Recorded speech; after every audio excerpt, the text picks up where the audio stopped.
ผู้ชมครับนี่คือบรรยากาศการลำผีหมอการลาซึ่งมื้อนี้เป็นมื้อสุดท้ายของพิธีการลำเหยาหรือว่าลำผีหมอ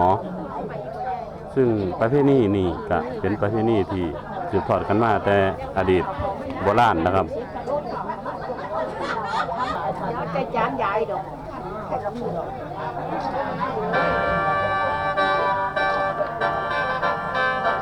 โอ้ยลูกคำเอ้ยเวียงพลังฟังคำเมาแล้วเวียงคำเมาแล้วทั่วและไหน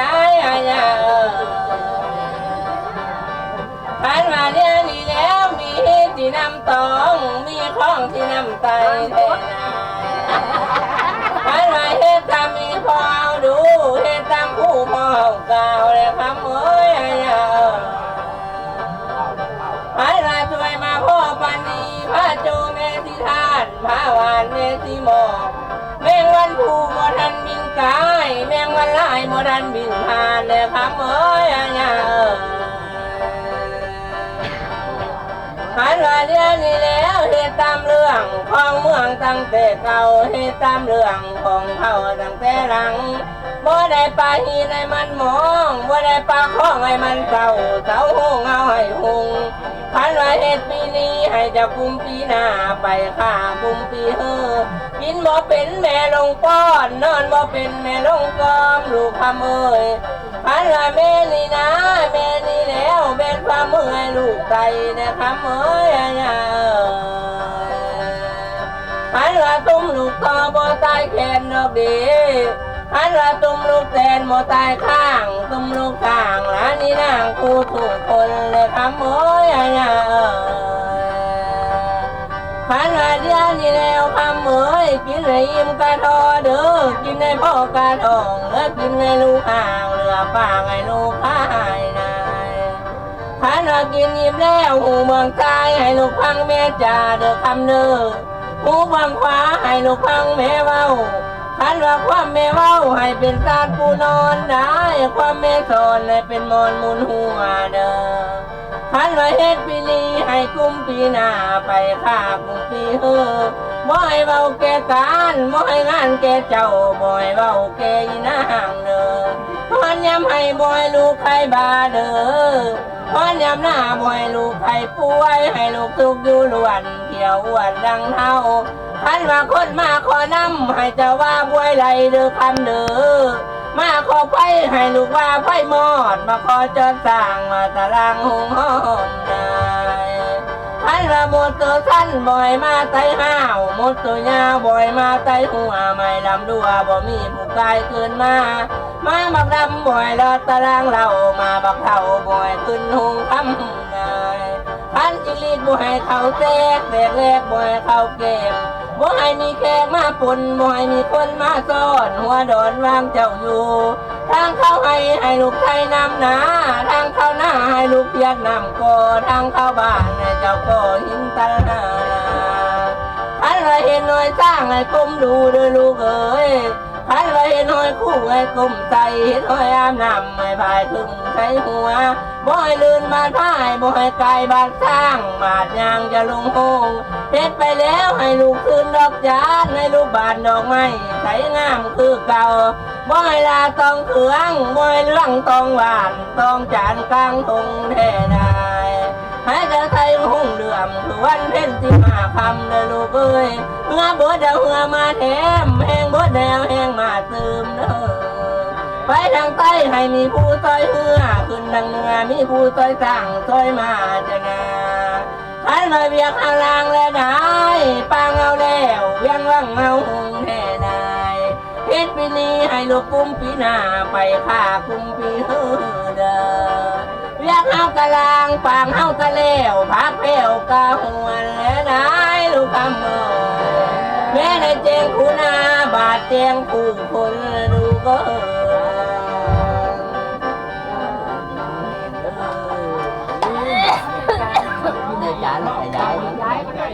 อันนั้นย้ายมันจะงานตัวเดียวถ้าย้ายออกไปย้ายไปถึงเวลาค่ำ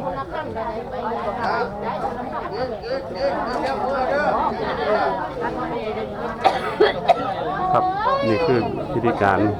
อำลาลูกค่ายนะครับซึ่งเป็นมื้อสุดท้ายของมื้อนี้นะครับเป็นการเสร็จพิธีการล่ำเหยาสำหรับมื้อนี้นะครับซึ่งการดำเนินการล่ำเหยานี่ก็มี2วันนะครับวันที่1กับวันที่2ครับวันที่1ก็คือวันที่เพิ่นเชิญผู้ แล้วพูดเลยย่อมาพี่เอกกัน มื้อที่2ก็คือ เวียงไอ้ลางฟางเฮาแล้วเวียงทำมาแล้วว่าลง ย่อมาถ้าพี่โลด อันว่าเนี่ยนี่แล้วเวียงแรงให้แล้วบอลจ้าเวียงรักหาแล้วบอลถ้ามาดูได้ดูบนนี่ในเจ้าแทนคำทั้งนั้นเด้อคันยิงเพียงนางเลิศจะจังคานยิงเพียงนางวานจะจังซอยนางว่าใจจอย คนแล้วดีจังว่า ไปเที่ยวบ้านไหนเพื่อน มันตัวมาในดีนี่เมืองไงซื้อในบนลือเมืองป่าในเมืองกาดจะเมืองบนนะให้ปากเพชรถึงกะมาปากกาถึงเฮาเป้าได้ดีมีผู้ใดให้ซื้อพันคันพงบ่อยขาดลังเกียนคันเทียนบ่อยขาดลังห้านโอ้ยข้ามเอ้ยปวดเจ็บเพิ่นให้วายเด้อปวดตายเพิ่นให้พื้นมาเป็นคนเก่าเป็นหมดหวังทางเบาหมอเท่าทางจาปัดหมดเปลวดีแล้วเพิ่นนางโหงพี่หน้าทางขึ้นตกโลกตกหน้าทางขึ้นตลอดเมื่อบนเมื่อทวนเมื่อม่วนอยู่โอ้ บ้านแล้วคู่ปีน่ะไปขาดคู่ปี เลิกจากเพลงนางลีลาเลิกจากคาลีลอยเลิกจากข้างใจนางอยู่บ่ยาเทดา บ้านมะข้าว มาข้าวเด้อลูกเต้าเด้อ มะข้าวข้าวป้อน เอาไข่มา เอาขาดไปก็มาตัวอีเมย์รู้จักทีบหลาย ไม่ลืมเลยเดี๋ยวพอกินแล้วลืมนี่สิโอ้ย เปลี่ยนตล โอ้ อด ยเรื่องคำโอ้ยเวียงละลางฟังละแล้วเวียงคำแล้วทั่วเดือปัดกอดแป้วดีแล้วคือนางหงเวียงทางไงแล้วบนจ้าเวียงทางหน้าแล้วบนต่างละทางแล้วบนเดือตีหน้าทางขึ้นทบลูกทบหน้าทางขึ้นตลอดเด้อเหตุปีนี้ให้ลูกกุมปีหน้าไปข้างให้ลูกกุมปีหนึ่งเด้อคนมาขอนำให้ลูกว่าบวยไหลมาขอไปมาไปหมดมาขอจอดจางมาตะลังหูเดือนทางคอยหอมลมร้อยเจ้าจังอวยเด้อเดือนที่ขึ้นทางพาลังกระเจ็บแล้วมวยเบาเกศการมวยงานเกศเจ้าบ่อยเบาเกอีนางพอดมือจังหามพอดย่ำจังปวดเด้อบ่อยปวดอยู่เรื่อยเป็นบาอยู่หนึ่งให้หมู่เจ้าจุกอยู่ล้วนเที่ยววันอยู่ดีเด้อ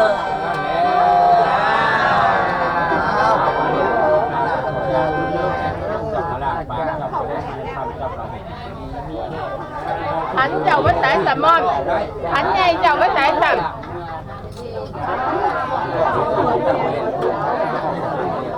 โอ้ดีเด็กฮะมา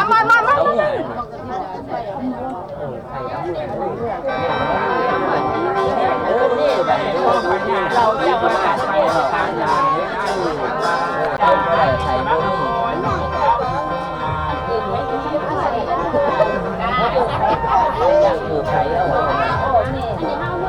ลูกรถเจ้าหันลูกเลย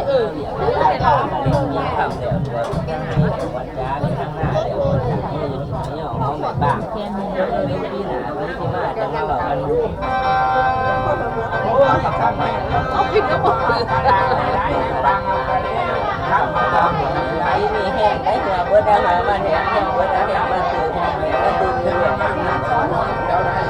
รักจับวัดในเจ้าเจ้าเจ้าเรียนทำเรียนที่ว่าเป็นฟ้าตัวเจ้าผู้เบาเกย